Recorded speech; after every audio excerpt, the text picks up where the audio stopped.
صومعه سرا شهرستانی با قدمتی کهن و فرهنگی غنی در غرب استان گیلان قرار دارد. تلفظ نام این شهر در اصل سوماسرا می باشد. درباره وجه تسمیه نام سوماسرا نظرات متفاوتی وجود دارد. شادروان جهانگیر سرتیپور می نویسد سوماسرا ظاهراً باید ترکیبی از دو واژه سوما و سرا باشد به مفهوم سرای زاهد.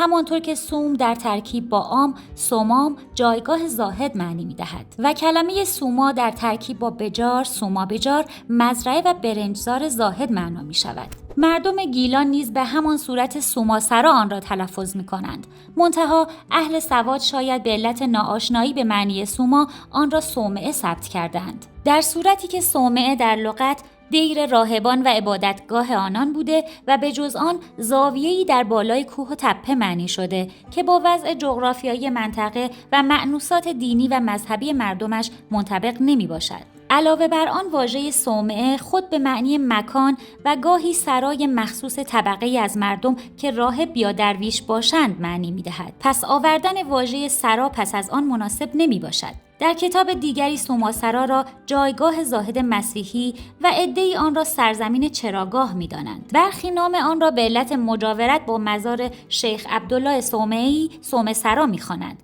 بعضی آن را سوماه سرا یعنی سرزمین ماه روشن و زندگی بخش آوردند. در گذشته این شهر به تولید ابریشم مرغوب معروف بود، اما به تدریج و با نابودی این صنعت در کشور کارخانه‌ها یکی پس از دیگری بسته شدند.